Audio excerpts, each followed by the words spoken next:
Hello everyone, I hope that you're doing amazing wherever you are in the world. My name is Shikha and I welcome you to my channel. And as always, I'm really grateful that you're listening, subscribing and commenting. I really appreciate the support. In this one, I wanted to speak to you about something that I've spoken to my sister who's an INTJ about quite often. And I don't know if it's an ADHD trait or a trait that women have or what exactly is the reason for this. And if you can hear that in the background, that's cicadas. They're mating apparently anyways. So I don't know exactly what it's related to, but I feel like a lot of INFJs do this as well because I've spoken to many of them, and it's like a trait that kind of permeates most INFJs just because of who we are and what we believe ourselves to be. And the trait is that we underestimate ourselves. It's kind of funny because most of the population, or like not most, but a lot of the population is probably working with the other end of the spectrum. That is, they overestimate themselves. They are overconfident in themselves. And that's a good thing in some ways, right? Because I mean, they believe that they can do it and they go for it, and they believe in themselves. And even if they're not qualified, they will just try still. And sometimes they succeed, sometimes they fail, but like they still believe in themselves. So that's a good way of kind of looking at the world, I think. Because from the other perspective, as INFJs are, we underestimate ourselves, we're underconfident in our abilities and talents, and we are constantly putting ourselves down and not pushing ourselves into trying different things that we might probably succeed at, but we in our heads are thinking, oh, but I'm not good enough for that. The problem I've found for myself is I have a lot of knowledge in my head that is quite packed with a lot of, there's a lot of knowledge about a lot of different subjects. So it's not like I'm particularly good at a particular subject, right? Like I'm not very good at like marketing, or I'm not very good at, like I'm not an expert level, like I'm not really high up there. But I'm a semi-expert on a lot of different topics because I've taught myself. I'm self-taught. I've learned from reading hundreds of books and reading hundreds of articles and watching videos and things like that, right? So I've learned, not that I'm saying that I am going to start doing research papers on it, but I have enough knowledge in a lot of these subjects that I can use it in order to improve my life and also improve the lives of others around me, right? So I have this knowledge, but if I end up, for example, if I say I am actually quite knowledgeable about nutrition and health because I read a lot about it constantly, I'm obsessed with this topic, I love it.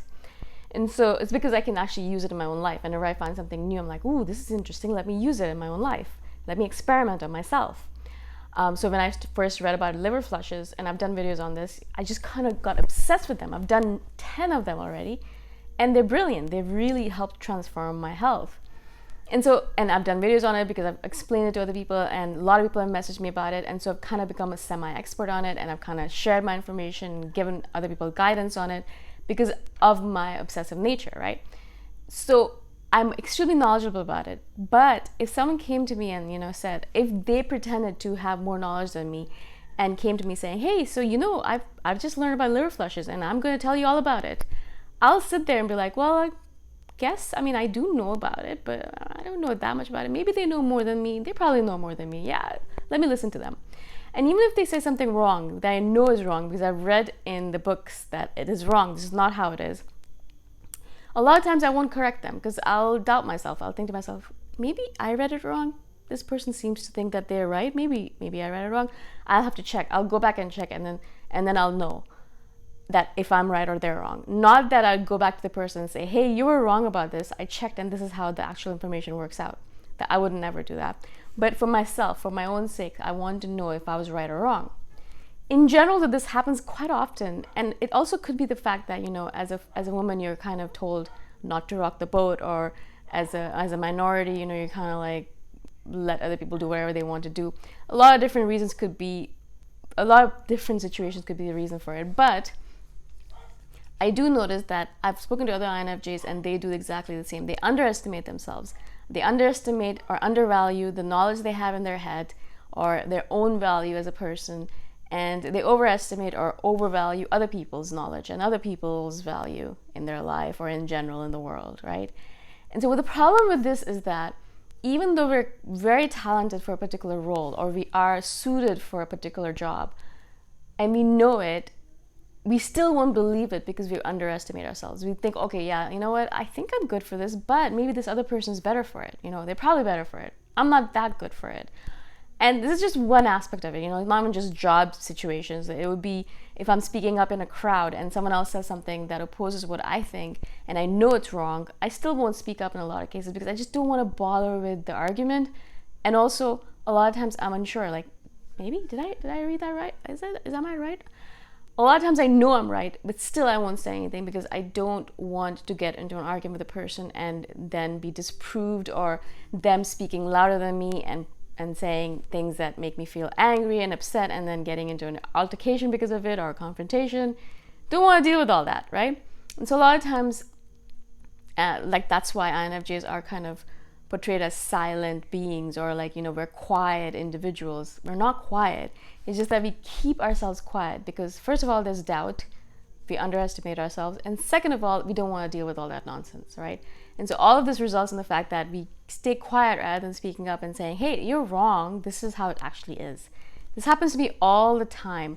And instead of arguing, I just give up. I just say, well, you know, what's the big deal? I know they're wrong because I know that the knowledge that they have is wrong, or the information that they have is wrong, but I don't want to say anything to argue with it.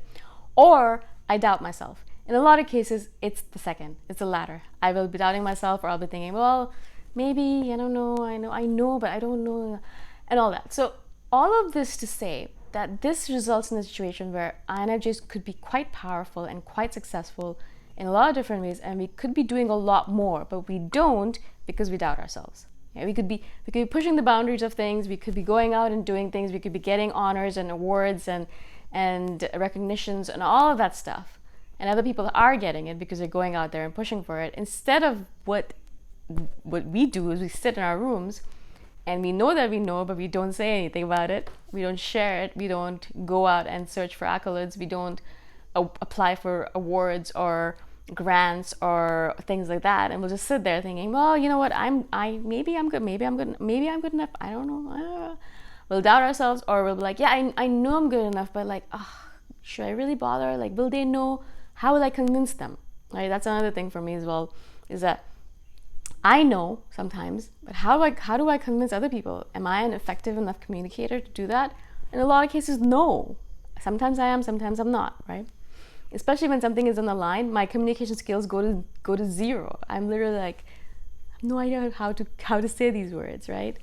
And so I just wanted to share this because it really frustrates me. This trait of mine is very, very frustrating to me. And I'm kind of slowly getting over it because I'm trying to, whenever I get into a situation where I'm like, I'm not believing in myself, I'm underestimating myself, I will try to do the opposite. Or as much as possible, I'll try to push myself into a different scenario, right? But it doesn't always work. So you have to be careful with that. I wanted to share this with you though, so at least you can become aware of it and you can start changing your persona and changing your mindset on this. Let me know what you think about it. Share stories in the comments below. Again, thank you so much for listening and watching, and I shall see you in the next video. Bye!